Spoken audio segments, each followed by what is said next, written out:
le monde. Où a-t-elle frappé? Quand? Combien de temps? Donc, les premiers cas ont été constatés au Kansas, aux États-Unis, en mars 1918. Ouais. Et puis, la pandémie a fait le tour du planète en 2 ans à peu près. Et il a passé en 3 vagues. C'est-à-dire qu'il y avait une première vague au printemps de cette année qui était pas très différent de la grippe saisonnière, pas très grave.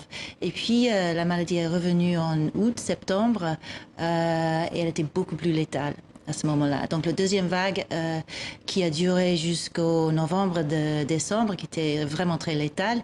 Et puis une troisième vague, qui a frappé dans la première partie de 1919 et qui était intermédiaire en sévérité entre les deux autres. Et le livre que vous avez écrit, on va le voir à l'image, il a pour titre « La grande tueuse, comment la grippe espagnole a changé le monde ». C'est aux éditions Albin Michel. On va voir exactement ce que vous expliquez dans ce livre. Vous avez recherché le cas zéro, mais d'abord, on va voir comment notre partenaire France 3 s'est intéressé à ce sujet. C'est le centenaire de la grippe espagnole. Regardez.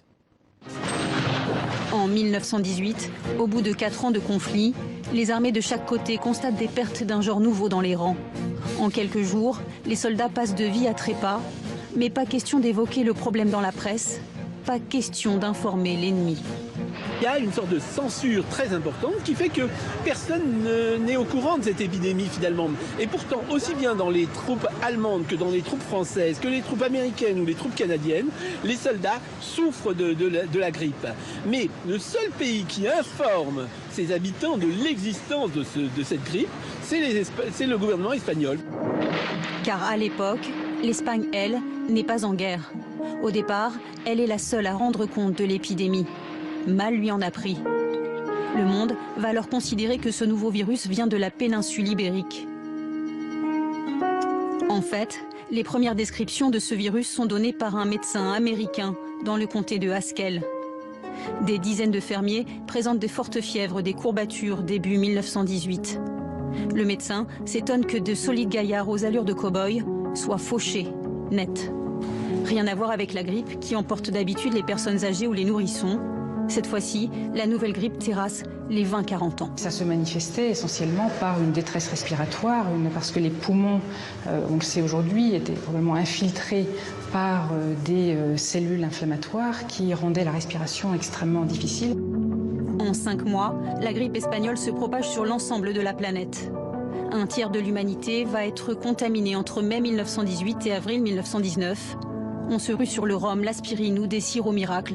Rien n'y fait. Les masques font leur apparition. On évite de toucher ses amis pour les saluer. En France, au pire de l'épidémie, en octobre 1918, la vie s'arrête. Les écoles, les lycées sont fermés pour éviter en fait le risque de contamination.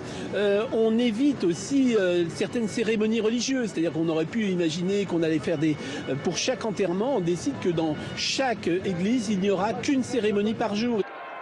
Après l'armistice, le retour au bercail des troupes donne lieu à des défilés surréalistes, comme celui-ci dans les rues de San Francisco, où soldats et civils portent des masques. La grippe espagnole a fait entre 40 et 50 millions de morts, soit 5 fois le nombre de tués sur les champs de bataille de la Grande Guerre. Le monde entier a été touché, sauf peut-être une exception, l'Australie. Pourquoi? L'Australie a mis en place une quarantaine maritime très efficace dans la deuxième moitié de 1918. Donc ils se sont protégés de cette vague létale, deuxième vague létale, mais ils l'ont levée trop tôt. Oui. Donc ils ont laissé entrer la troisième vague et 12 000 Australiens ont perdu leur vie à ce moment-là. Avec cette grippe espagnole. Alors la presse espagnole raconte que c'est de la souche H1N1, c'est une grippe de type H1N1 à l'époque. On ne savait pas à l'époque, mais maintenant on sait que c'était, oui. Alors à l'époque déjà, il y a les théories du complot qui circulent dans la panique. Au Chili, on invoque la punition divine. En Russie, on accuse les bolcheviks. En France, où l'armée désigna sous le nom de code Maladie 11, on y vit un coup de la Suisse, qui accueille un flux de prisonniers de guerre venus d'Allemagne. Quoi la grippe espagnole a-t-elle changé le monde? C'est aussi le propos de votre livre. On est à une période sombre de l'histoire. Oui. Donc, elle a changé, par exemple, la structure de la population humaine parce qu'elle a tué beaucoup de jeunes, beaucoup de personnes âgées, mais aussi un groupe très important d'adultes entre les âges de 20 et de 40. Elle a créé beaucoup d'orphelins. Elle a changé la science en donnant un sérieux stimulus à la virologie, à l'épidémiologie, à la médecine socialisée et elle a forcé les médecins de se rendre compte que, en fait, les virus ne respectent pas les frontières. Donc, il leur faut une organisation internationale pour gérer les pandémies. Ouais, c'était beaucoup moins évident à l'époque. Alors, vous qui êtes scientifique, la question peut paraître banale, mais est-ce que ce virus peut ressurgir ou est-ce que c'est terminé? Le virus de la grippe pourrait Espagnol, facilement... le même? Non, pas le même. Mais si le même, mais le même ne sera pas une menace aussi importante. C'est une souche qui sera neuve pour nous, les êtres humains, qui sera beaucoup plus dangereux. Il y a un débat en France sur les vaccins. Vous conseillez Absolument, absolument. de continuer Même à se si faire le vacciner. vaccin contre la grippe n'est pas 100% parfaitement efficace, c'est la meilleure protection qu'on a dans la prochaine pandémie. Merci beaucoup, Laura Spinet. La grande tueuse, comment la grippe espagnole a changé le monde. C'est un livre passionnant aux éditions Albin Michel. Merci beaucoup à vous. Merci à vous.